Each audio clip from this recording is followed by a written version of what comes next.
Welcome to our channel guys. तो जैसे कि आपको पता है मैं आपको डी ट्रिपल एस बी 2025 के पेपर सोल्व करवा रही हूँ। अब हमारी 2025 की सीरीज स्टार्ट हो चुकी है, तो आज हमारी क्लास सेकंड है। तो ज़्यादा टाइम ना लेते हुए स्टार्ट करते हैं अपनी क्लास। तो चलिए लेट्स स्टार्ट अवर वीडियो। तो यहाँ पे हमें क्वेश्चन दिया है कि if R positive is the set of positive real number then which of the following is then subset of R plus. सबसे पहले तो यहाँ पे आपको ये क्वेश्चन समझ में आना चाहिए। अगर ये क्वेश्चन समझ में आया तो ये क्वेश्चन इजीली हो जाएगा आपसे। एक आपको डेंस सेट का मतलब पता होना चाहिए, एक आपको रियल नंबर का पता होना चाहिए, आर पॉजिटिव मतलब पॉजिटिव रियल नंबर, ठीक है।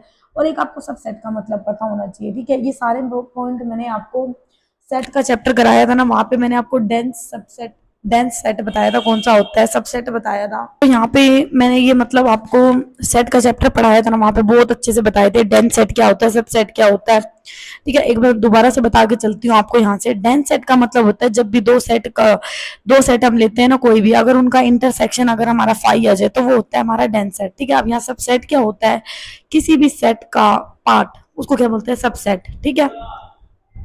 तो आपको यहाँ पे दिया है सबसे पहले डेंस सेट, ठीक है। तो हमें डेंस सेट बताना है, तो सिंपल सी बात है, हमने इंटरसेक्शन देखना है। आपको दिख भी गया होगा यहाँ पे इंटरसेक्शन ही है। सबसे पहले यूनियन वाला तो कट कर दो, यूनियन का तो कोई केस ही नहीं होता। आप बच गए ए बी सी। देखना सुन पा मतलब देख पा रहे हो ना मैं कैसे कर रही हूँ इस क्वेश्चन को। 1 मिनट का क्वेश्चन है, बिल्कुल खत्म हो जाएगा बस पढ़ते ही। अब यहाँ पे देखो, क्यू का मतलब क्या होता है, क्यू का मतलब होता है रैशनल नंबर। आपके रैशनल नंबर कौन से हो जाएंगे, जो पी बाई क्यू की फॉर्म में होते हैं, इतना पता है आपको। इसने बोला पॉजिटिव वाले लेने हैं सारे। अब पी बाई क्यू की फॉर्म में होते हैं 0 और इन्फिनिटी तक, कोई सा भी नंबर ले लो आप, उन दोनों का आप इंटरसेक्शन करते हो, इसमें हमारे क्या हो जाएंगे, पॉइंट वाले भी इंक्लूड हो जाएंगे ना। तो ये कह रहा है 0 से इन्फिनिटी के बीच में आप इंटरसेक्शन करो और यहाँ पे लो हमारा रैशनल नंबर। तो इन दोनों का जो इंटरसेक्शन है वो हमारे क्या आएगा, 5 आएगा, क्योंकि सेम नहीं आएगा, ठीक है। अब यहाँ पे ले लिया हमने नेचुरल नंबर, क्योंकि यहाँ इसमें पॉइंट वाले भी होंगे, इसमें रैशनल इरेशनल का भी कोई, जो रूट वाले नहीं होते वो भी इंक्लूड हो जाएंगे। तो ऑब्वियस सी बात है, इसमें मैं ऐसे नंबर लूंगी पॉजिटिव जो इसमें मिलेंगे ही नहीं। मान लो मैंने पॉइंट वाले ले लिए 1.5, क्या इसमें मिल जाएगा 1.5?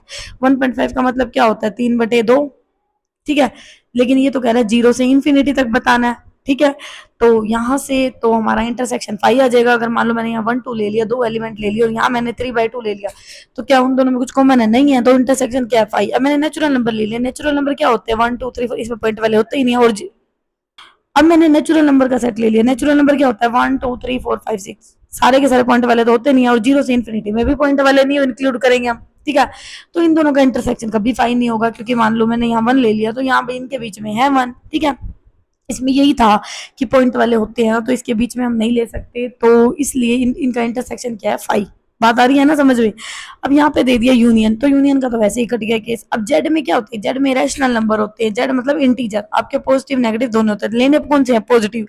तो इसमें पॉइंट वाले इंक्लूड नहीं होते, और इन दोनों के बीच में भी पॉइंट वाले नहीं है, 0 से इन्फिनिटी के बीच वाले लेने हैं, तो भाई इन दोनों का इंटरसेक्शन भी 5 नहीं आएगा। तो ऑब्वियस कौन सा ऑप्शन बन गया, ए। बात आगे समझ में मैंने कैसे करा है। मैंने 10th क्लास से कनेक्ट कर दिया इसको, 10th और 11th दोनों को कनेक्ट करके मैंने क्वेश्चन सोल्व कर दिया। तो आप देख सकते हो भाई तुम्हारे 10th 11th 12th के टॉपिक भी कितने अच्छे से क्लियर होने चाहिए। बेसिकली अगर टीजेटी की तैयारी कर रहे हो ना, 6 से लेके 12th तक तुम्हें सब कुछ आना चाहिए, एक एक चीज पता होनी चाहिए भाई यहाँ पे क्या था। और मैं अपने इस चैनल पे आपको सारी चीजें करवा रही हूँ। क्लास 11th अब अभी हमारी कुछ दिन में खत्म हो जाएगी। मेन आपको ना क्वेश्चन सोल्व करने का दिक्कत नहीं है, आपको कंसेप्ट पता होना चाहिए भाई इस चीज का मतलब क्या होता है, तभी क्वेश्चन हो जाते हैं आधे से ज्यादा, तो ठीक है। तो मैं अपने इस चैनल पे आपको ऐसे ही पढ़ा रही हूँ, मतलब हर एक छोटी छोटी चीज का मतलब बता रही हूँ। और क्लास 11th मैंने खत्म कर दिया, प्लेलिस्ट मिल जाएगी आपको, ड्रिट प्लस में H TET topic wise series, ठीक है। आपको प्लेलिस्ट मिल जाएगी, क्लास 11th वहां खत्म हो चुकी है। तो एक बार जाओ अपने बेसिक क्लियर करके आओ वहां से, ठीक है। अब मेरा मेन टारगेट है, मैं क्लास 10th कराऊंगी पहले, क्योंकि ना क्लास 12th कराने का अभी, क्योंकि क्लास 10th में ना सर्कल आगे मतलब जो ट्रिग्नोमेट्री है वो वहीं से कनेक्टेड है। तो मैं सोच रही हूँ पहले करेंगे हम क्लास 10th को खत्म, उसके बाद हम करेंगे क्लास 12th को खत्म। तो अब हमारी क्लास 10th की एनसीईआरटी स्टार्ट होगी, उसके बाद 12th की होगी, ताकि आपके वहां से थोड़ा सा बेस क्लियर हो जाए, ठीक है। क्योंकि ट्रिग्नोमेट्री क्या होती है वो वहीं से ही स्टार्ट है। और क्या बोलते हैं, मैंने क्लास 11th की भी नहीं करवाई अभी, वो साथ में करवाऊंगी 12th के, तो वहां पे थोड़ा सा कनेक्टेड हो जाएंगी चीजें, ठीक है। इसलिए मैं सोच रही हूँ पहले 10th कराऊंगी फिर 12th कराऊंगी, ठीक है। तो बताना मेरे को। और क्लास 11th की सीरीज को आप देख लेना। जो मैंने करवा दिया पूरी, कम से कम आपको मिल जाएंगी, देख लेना कितनी वीडियो है, याद नहीं है मेरे को। तो नेक्स्ट क्वेश्चन हमें दे दिया, which of the following is linear congruency has no solution. ये मैंने ना आपको 2021 के पेपर में करवाया था, तो देख लो 2021 का पेपर करना भी कितना इंपॉर्टेंट है, ड्री ट्रिपल एसबी का, और मैंने 2021 का पेपर भी अपने इस चैनल पे कंप्लीट करवाया हुआ है। Which of the following linear congruency has no solution, ये कह रहा है कि लीनियर कॉन्ग्रुएंसी का सोल्यूशन नहीं है। सोल्यूशन कब होता है? लीनियर कॉन्ग्रुएंसी यही होती है, ax is equal to congruence b mod m, यही होती है, मैंने आपको बताई हुई थी क्लास, मतलब वो 2021 के पेपर में बेसिक से क्या होता है, तीन कंडीशन भी बताई थी वहां पे कि ए और एम की जीसीडी ना डी होनी चाहिए, और वो जो डी है ना, इन दोनों की जो जीसीडी आएगी वो इसको डिवाइड करनी चाहिए।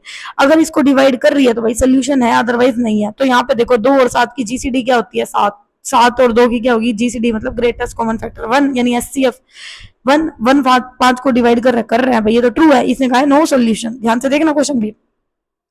1 और 9 की क्या हो जाएगी 1, तो 1 भी 7 को कर रहा है तो इसकी भी नहीं है।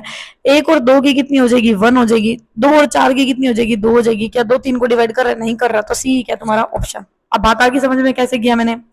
नेक्स्ट क्वेश्चन है हमारा, let S be the finite set with the n element then the number of reflexive relation that can be defined on the S. जब भी नंबर ऑफ रिफ्लेक्सिव रिलेशन आए ना भाई, ये याद करना है, मैं झूठ नहीं बोल रही, इसको करना है याद, ये फॉर्मूले हैं, कुछ वो नहीं है। रिफ्लेक्सिव आई ई रिफ्लेक्सिव आई फॉर्मूला होता है 2 की पावर एन, 2 की पावर एन एन माइनस 1, यानी कि 2n square minus 1, 2n square minus 1, इसको याद करना है, कोई लॉजिक वॉजिक नहीं है, ना कोई रट्टा मारना, ना कोई वो है, ठीक है।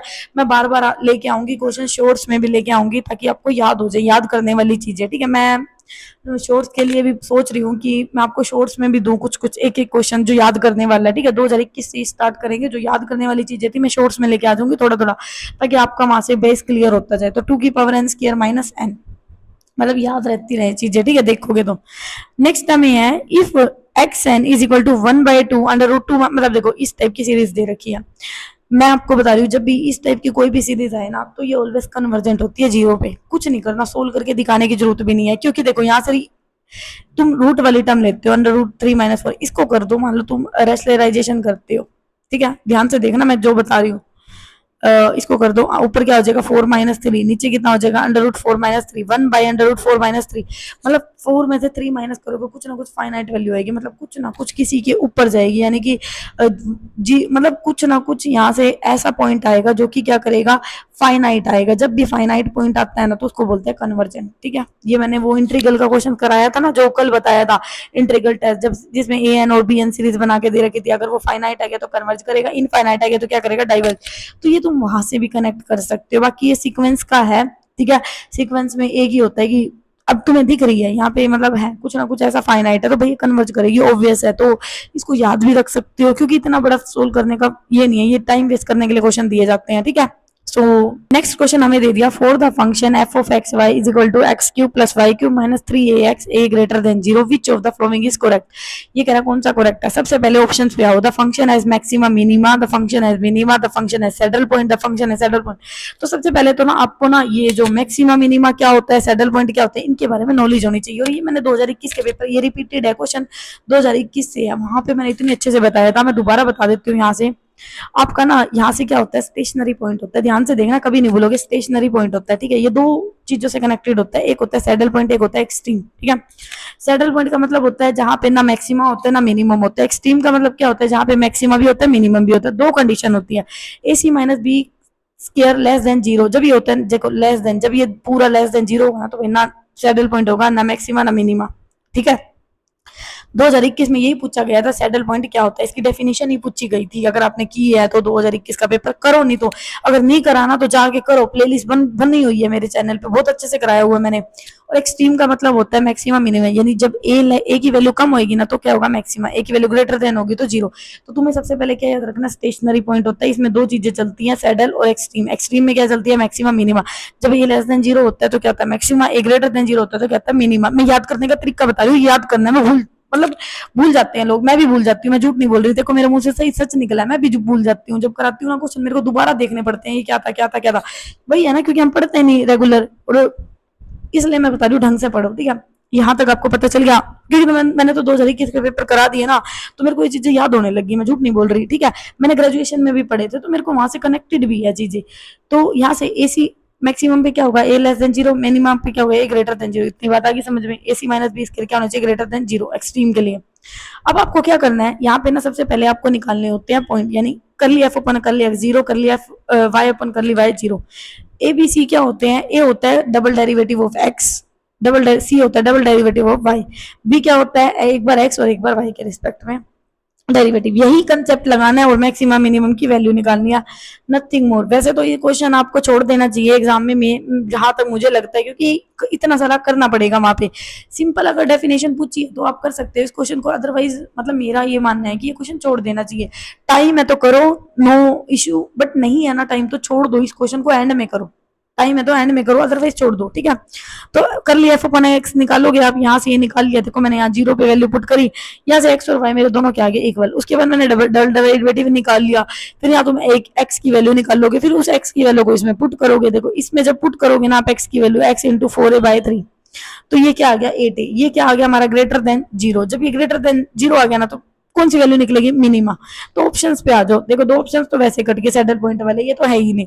ये क्या ऊपर वाले में क्या बोला है, मिनिमा, मिनिमा एंड मैक्सिमा तो आया ही नहीं है, तो क्या आया मिनिमा, बन गया ऑप्शन नंबर बी। कर लोगे ना। तो होप सो गाइस ये क्वेश्चन आपको समझ में आए होंगे, एंड बताना मेरे को कैसा लग रहा है, ठीक है। वैसे तो आपको पता ही है मैं पढ़ाऊंगी ऐसे ही एक एक क्वेश्चन समझा के ढंग से। सो अभी के लिए इतना ही, मिलते हैं कल। Thank you so much guys for watching my video. If you are thinking you are learning something new from my channel, then don't forget to subscribe my channel, और लाइक भी कर देना, शेयर भी कर देना, तुम्हारे हाथ में है, मैं कुछ नहीं करती, मैं कहीं भी नहीं डालती वीडियो अपनी, ठीक है। और नोट्स चाहिए तो आप टेलीग्राम ग्रुप ज्वाइन कर लेना, और व्हाट्सएप ग्रुप भी ज्वाइन कर लेना, बना दिया मैंने। So thank you so much guys.